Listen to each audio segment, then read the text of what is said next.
Hey y'all, my name is Mr. Williams. I know we haven't actually met in person yet, but I just wanted to go ahead and record this video so I could introduce to y'all the concept of units.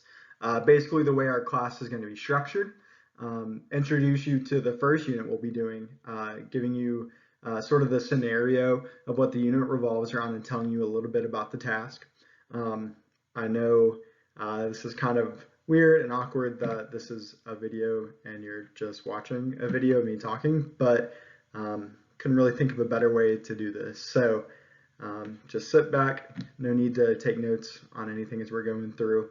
I'll be posting this video, a link to the video on Canvas, and also the PowerPoint slide itself without the video recording on Canvas as well. So if there's anything you want to look back on that you miss while you're watching this, just know you'll be able to go back and retrieve those things later.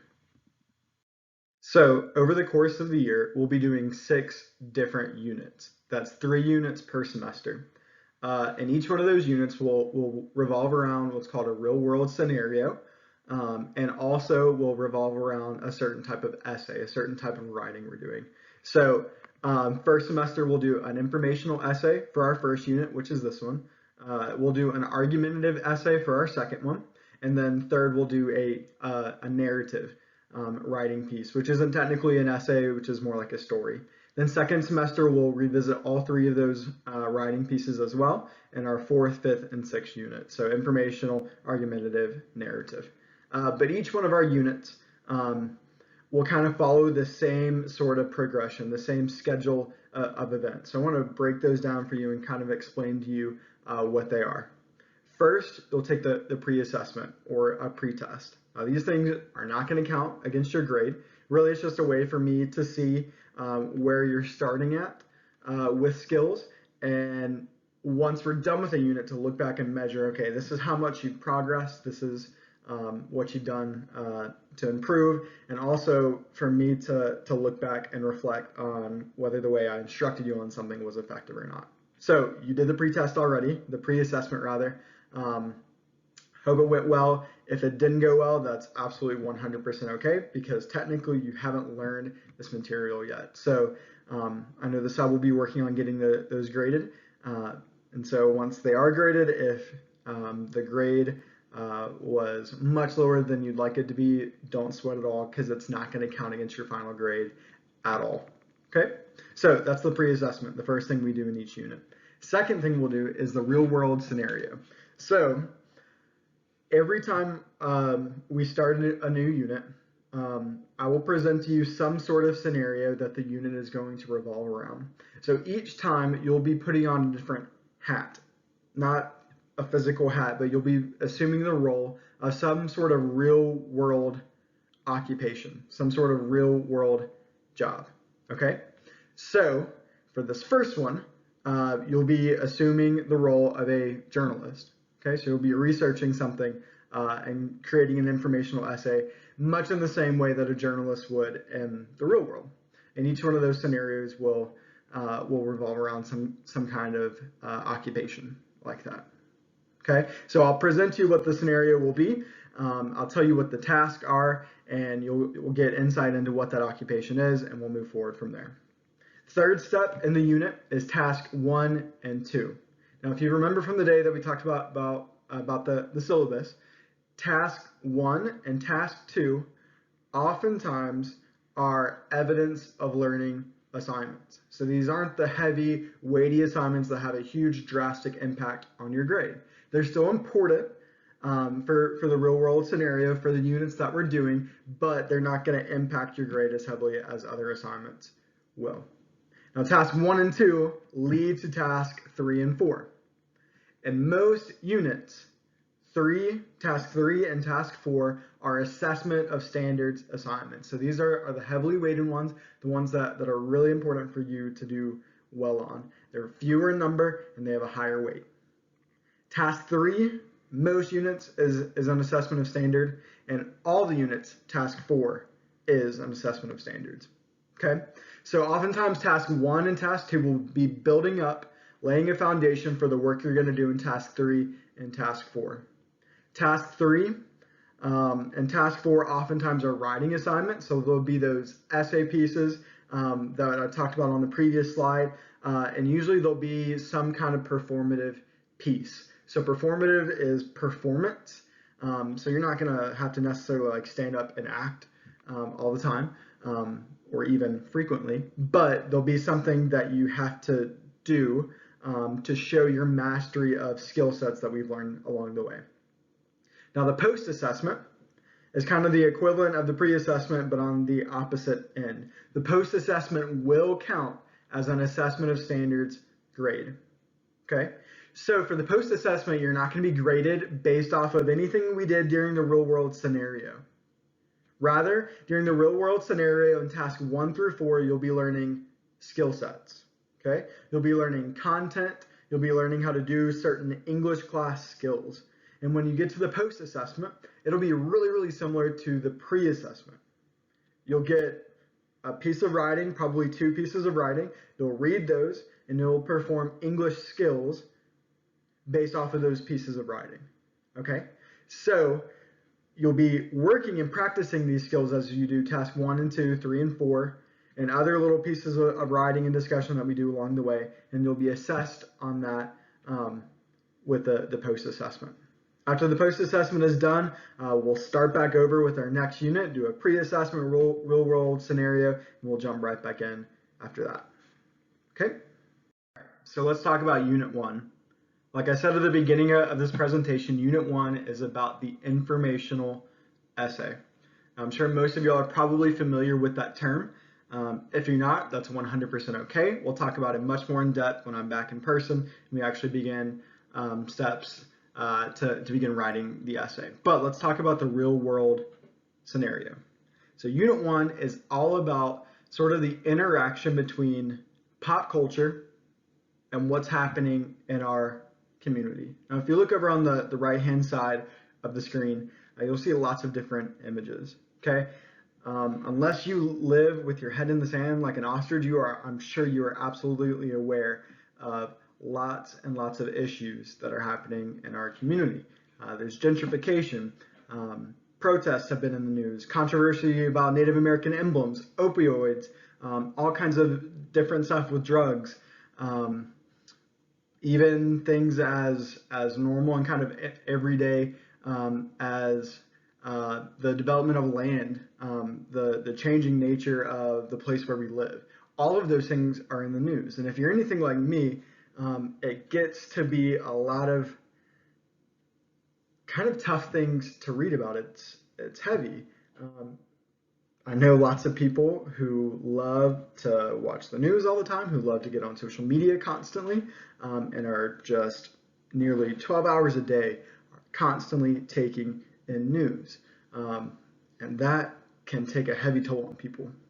So also, if you're like me, I'm sure, you take a break from listening to stuff like that and you look at pop culture stuff.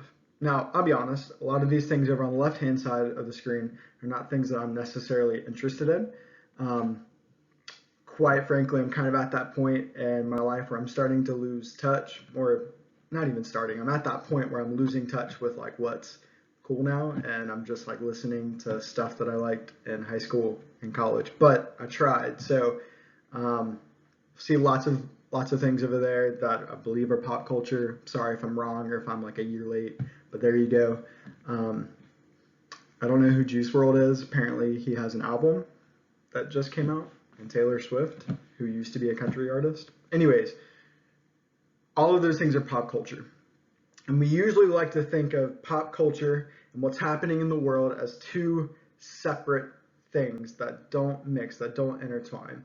But really, if we look more closely at pop culture, oftentimes the creators of pop culture, the artists, the directors who are creating these things are offering commentary or their opinions, or they're talking about what's happening in the news, what's happening in the real world in our community.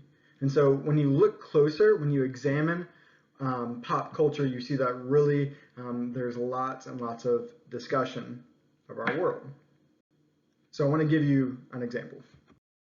One issue that's happening in our community and in the communities kind of surrounding it is a concept called rural flight. So rural, of course, means not densely populated. So think of like country areas. Flight means is kind of this concept where people are leaving an area for other areas. So rural flight, the term refers to how towns and communities and rural places are losing population, are losing jobs. And with those jobs, people are losing opportunities, and it becomes a much more difficult place to live. So this photograph here is a town called Chatsworth, Georgia. I'm sure many of y'all are probably familiar with Chatsworth. It's about 2.5 hours north of Cherokee. And really, it's not that bad of a place. It's actually a pretty big little town. You can see in the far distance in that picture, there's mountains there, but also a little bit closer in on the foreground, that's a mill there. There are factories in Chatsworth and jobs, but I think it's sort of an emblematic picture of what's happening in rural areas in Georgia and really across the entire country. You'll see several of the shops that are on the left-hand side are boarded up, or there's just a poster over the windows because no one uses those buildings. And really, these towns are declining. The population is mostly older because young people have to leave to find jobs. And the young people that stay, they have no jobs, and so they get involved with sometimes drugs. And of course, drugs have a terrible impact on a community. They have a terrible effect. With drugs, crimes go up. And I'm not saying Chatsworth is this drug-infested, crime-infested place, but there are communities north of us, closer to us than we would think, that are dealing with things like this. And so there are artists out there, recording artists, that have begun to discuss the idea of rural flight and talk about how it's impacting their community. So I want to show you one person who's been doing that. So there's a country music artist. His name is Jason Isbell. His band is called the 400 Unit. He has a song called the Cumberland Gap. There's a link to it down below if you actually want to listen to the song. That's a picture of him. Anyways, the Cumberland Gap is a region in Kentucky, Tennessee, Virginia, and the Appalachian Mountains. Now listen, I know that Georgia is not part of the Cumberland Gap. I know the Cumberland Gap is not our community. But what Isbell sings about in the Cumberland Gap could be applied to what's happening in some of these rural communities in the northern part of our state. So I'm not going to play the song because I'm pretty sure that would violate some kind of copyright law. But there's a link to the song playing on YouTube. Feel free to go and listen to it. There is fair warning. There's one word that I would not say. It's in the song, so you're just warned, but you'll see it in a second. Anyways, he talks about the concept of rural flight. So we're going to look at the lyrics in just a second. All right, so I should have mentioned on the previous slide, Cumberland Gap came out on an album in 2017. Isbell, some of y'all may have heard of him. He's not like mainstream country music, but he's not unknown. Like he's pretty popular.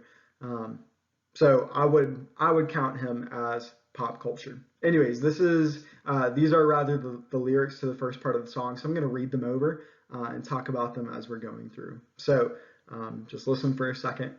The song begins with, "There's an answer here if I look hard enough. There's a reason why I always reach for the harder stuff. It wasn't my daddy's way. He was down in the mines all day. I know he wanted more mouths to feed. I know he wanted more than mouths to feed and bills to pay." So he begins, "There's an answer here if I look hard enough." So he's talking about the place where he lives. We can assume it's the Cumberland Gap, and he's thinking about this question, but he knows that the answer to the question is in the place he is if he looks hard enough. And that question is, why does he always reach for the harder stuff? Of course, in this sense, he's talking about alcohol. The place where he is, the community where he is, the way that community is going. He says that that's the reason why he has issues with alcohol. And he says, it wasn't my daddy's way. It's not something his father did, not something his father modeled for him. His father was down in mines.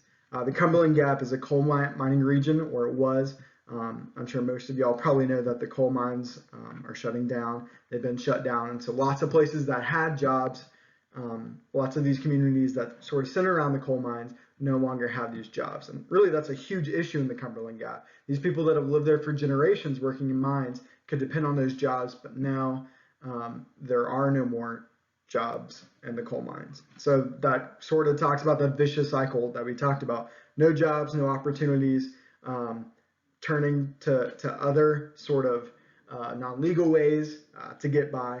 And yeah, so he doesn't necessarily turn to drugs like lots of people in rural communities do that are going through this. His turn is to alcohol. He continues on. This is the chorus. He says, maybe the Cumberland Gap just swallows you whole. So again, he's referring to the place where his community is, the Cumberland Gap. It swallows you whole. And that's kind of an interesting line. He repeats that several times throughout the song. It's like the Cumberland Gap doesn't, set you up for success and send you on. It swallows you. You're there. You can't get out. It takes over who you are. If you think of sort of an image of quicksand, right? Quicksand almost swallows a person. They drown in sand. In a way, he's kind of using that sort of way of talking about this. The Cumberland Gap is like quicksand. He can't get out. The more he struggles, he can't do anything about it. He continues on in the next verse. I ain't cut out for war unless I know what I'm fighting for. We could say maybe he's talking about he doesn't want to join the military, get out, something like that. Read into that line what you want. And there's nothing here but churches, bars, and grocery stores. So that could be commentary on the fact that the community is kind of declining. These three things, churches, bars, grocery stores, they are some of the last kind of institutions in a community before it just completely falls apart. There's no jobs there. I mean, he could work at the bar, he could work at the grocery store. But in a community that's kind of the center for a rural area, there's going to be lots of people that need those jobs, and so he can't necessarily get into a bar, get into working at a grocery store, and that's even to say if you wanted to do that. But there's nothing else there in those places except for those three things. Ain't much money in the old time mandolin, so he's talking about like traditional folk music or bluegrass music. He knows how to do those things. That's part of his rural community, the community of Cumberland Gap. It's part of their culture. But I mean, I don't know about you, but there hasn't been a whole lot of hit songs coming out with people playing the mandolin or bluegrass. So you can't really make money doing that. He continues on. There's no opportunities. I cash my check and I drink. And so he has really nothing else to do except for go through the cycle. Gets what little money he can. Then he goes and he drinks. He's reaching for that harder stuff. It's a cycle. And he continues on and repeats, maybe the Cumberland Gap just swallows you whole, repeating that idea. Okay, the next part of the song is called the bridge, which means it's not the chorus that repeats. It's not the verse. The next verse. Basically, it's like another part of the song that sounds a little bit different, but still fits in. So in this part, he's remembering. It says, remember when we could see the mountain's peak, the sparkle off the Amphiboly, like a giant golden eagle's beak. Now they say no one wants the cold. So here he's remembering better times for the town that he's from back when the coal mines were operational, people had jobs. And of course, obviously, he's looking back on those times as like a positive thing. He misses that. He misses the time that his community had something to do, that it was thriving. Then he continues on with the next verse. I thought about moving away, but what would my mama say? I'm all that she has left, and I'm with her every day. So this is also talking about really the concept of rural flight. He thinks about moving away. He wants to go away. There's nothing left in this town for him. But what's keeping him there? Family, his mother. His mother feels like that would be a betrayal of her, would be a betrayal of the place that he's from, be a betrayal of culture. The next line, I'm all that she has left, and I'm with her every day. So these people don't have a thriving community of people around them. They don't have a large circle of friends, a large circle of family. The only people they have left are each other. And he wants to leave. This is a terrible place for him now. It's nothing like it was when he was growing up.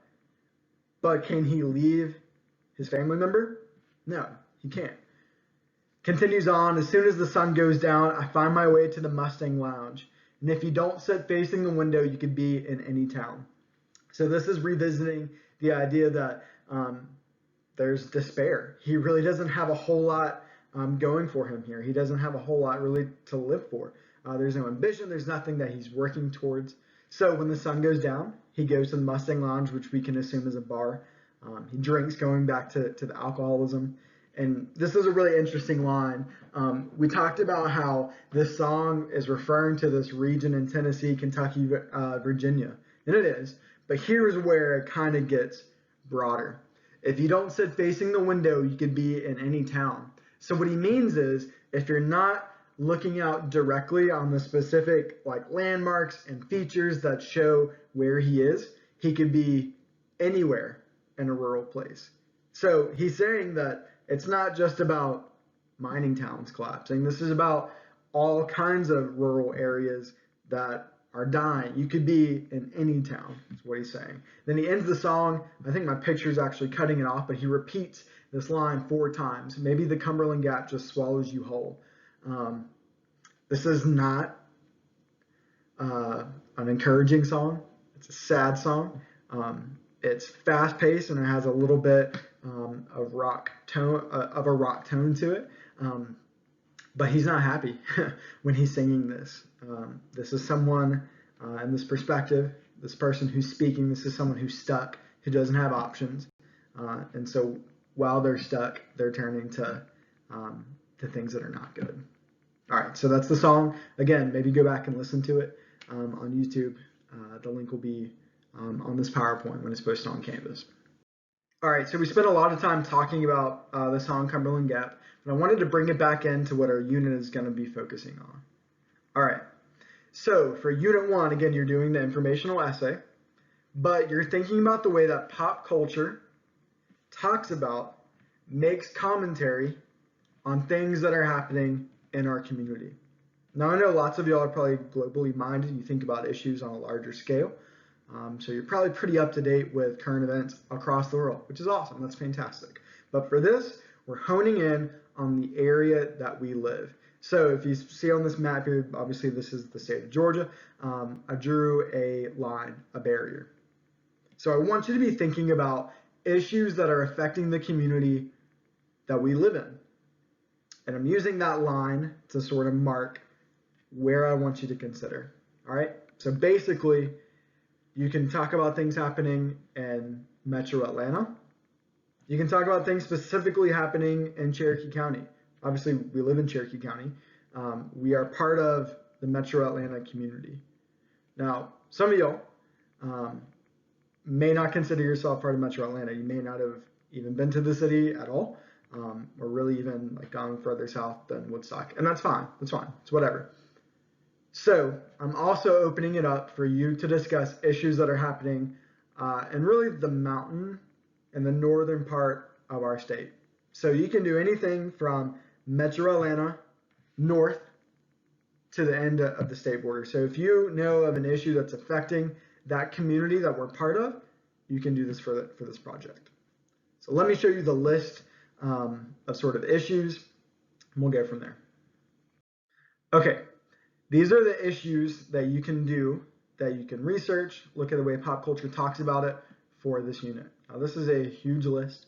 I'm pretty sure anyone, or everybody rather, will be able to find one of these issues, these topics that they're interested in, maybe even passionate about.